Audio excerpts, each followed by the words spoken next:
एक समय की बात है, एक महात्मा अपने शिष्य के साथ घूमने के लिए निकले। महात्मा को इधर उधर की बातें करना बिल्कुल भी पसंद नहीं था। कम बोलना और शांत रहकर अपने काम से काम रखना महात्मा को पसंद था। लेकिन उनका शिष्य बड़ा बातूनी था। वह सारा दिन इधर उधर की बातें ही किया करता था और दूसरों की बातों में उसे बहुत आनंद आता था। चलते चलते जब महात्मा और उनका शिष्य एक तालाब के पास से गुजर रहे थे तो उन्होंने वहां एक मछुआरे को पानी में जाल डाले मछली पकड़ते हुए देखा। शिष्य को यह बात बहुत बुरी लगी। वह मछुआरे को अहिंसा परमो धर्म का उपदेश देने लगा, लेकिन मछुआरा उसकी कोई बात समझने को तैयार नहीं हुआ। पहले मछुआरा शिष्य की बात को टालता रहा, लेकिन जब शिष्य ने उसकी बात नहीं मानी तो दोनों के बीच लड़ाई झगड़ा शुरू हो गया। जब दोनों आपस में बहस कर रहे थे तो महात्मा आगे निकल गए, लेकिन जब महात्मा ने दोनों को आपस में झगड़ते हुए देखा तो वह वापस लौटे और शिष्य को अपने साथ चलने के लिए कहा और शिष्य का हाथ पकड़कर महात्मा उसको अपने साथ ले गए। महात्मा ने शिष्य को कहा, बेटा, हमारा काम तो सिर्फ समझाना है, लेकिन भगवान ने हमें सजा देने के लिए धरती पर नहीं भेजा है।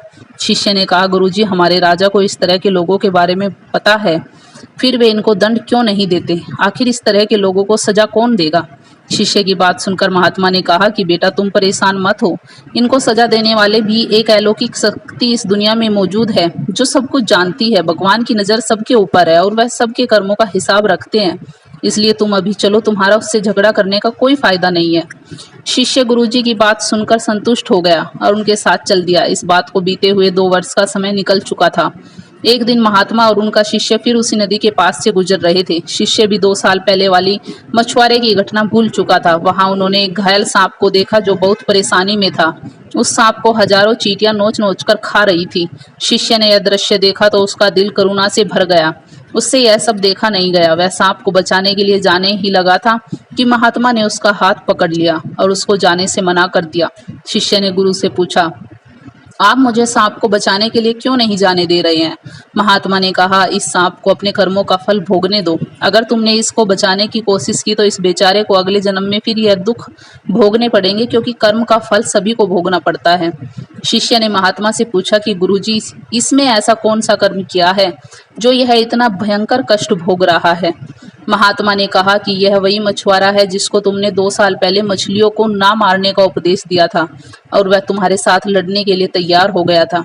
वह मछलियां ही यह चींटियां है जो इसको नोच नोच कर खा रही है। शिष्य महात्मा की बात सुनकर हैरान हो गया और उसने महात्मा से पूछा कि गुरुजी, यह तो बहुत बड़ा ही अजीब सा न्याय है। महात्मा ने कहा, बेटा, इस दुनिया में स्वर्ग और नरक के सारे दृश्य मौजूद है। तुम्हें इस धरती पर हर जगह ईश्वर के न्याय के नमूने देखने को मिल सकते हैं। इसलिए अपने कर्म को हमेशा याद रखना चाहिए, क्योंकि सच यही है कि जो हम करेंगे वह एक दिन हमें भोगना ही पड़ेगा।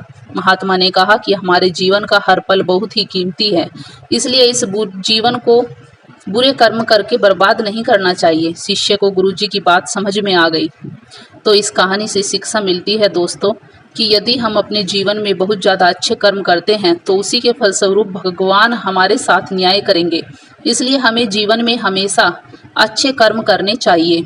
जीवन में हर व्यक्ति कुछ ना कुछ कर्म करता है और भगवान श्री कृष्ण गीता में स्वयं कहते हैं कि कोई भी मनुष्य क्षण भर भी कर्म किए बगैर नहीं रह सकता। व्यक्ति के कर्म ही उसे ऊपर उठाते हैं और कर्म ही उसे ऊंचाई से उठाकर जमीन पर भी पटक सकते हैं। कर्म नियमों के अनुसार कर्म का योग ही ईश्वर है। व्यक्ति को ईश्वर से नहीं बल्कि अपने बुरे कर्मों से डरना चाहिए, क्योंकि ईश्वर आपको माफ कर सकते हैं लेकिन आपके बुरे कर्म आपको कभी माफ नहीं करते। हम अच्छे कर्मों के सहारे स्वर्ग में जा सकते हैं, वहीं बुरे कर्मों के द्वारा व्यक्ति को नरक की यातनाएं झेलनी पड़ती है। और जिस व्यक्ति की जैसी सोच होती है उसके कर्म भी वैसे ही होते हैं। यदि व्यक्ति अपने कर्मों से ही दोस्ती कर लेता है तो वह हमेशा फायदे में रहता है। कर्म नियमों के अनुसार व्यक्ति को हमेशा कर्म करते रहना चाहिए। ऐसा करने से जिंदगी आपको खूबसूरत मौके देती रहेगी। जो नियमों में बंधकर जीवन यापन करता है वह लक्ष्य की प्राप्ति भी करता है। कर्म को यदि हम पूजा बना ले तो बंधनों से मुक्ति भी संभव है। कर्म वो आईना है जो हमें हमारा असली चेहरा दिखा देता है, क्योंकि कोई भी व्यक्ति अपनी खूबसूरती से नहीं बल्कि अपने कर्मों से बड़ा होता है। व्यक्ति को हमेशा ऐसे कर्म करने चाहिए जिससे वह किसी के काम आ सके। कर्मों की ताकत इतनी है कि इसी के चलते स्वर्ग का सुख ऐश्वर्य भोगने के पश्चात इंद्र को भी अच्छे कर्मों के अभाव में दोबारा योनियों में भटकना पड़ा था। अंत में मैं आपसे यही कहना चाहूंगी कि मनुष्य जन्म से नहीं बल्कि अपने कर्मों से महान होता है। तो कीजिए कुछ ऐसा कि लोग भी आपके जैसा बनना चाहे। अगर आप श्री कृष्ण के भक्त हैं तो कमेंट बॉक्स में जय श्री कृष्णा अवश्य लिखें। और यदि ये आपको वीडियो पसंद आई है तो चैनल को सब्सक्राइब, वीडियो को लाइक एंड शेयर जरूर कीजिए और बेल आइकन को भी दबा दीजिए। धन्यवाद।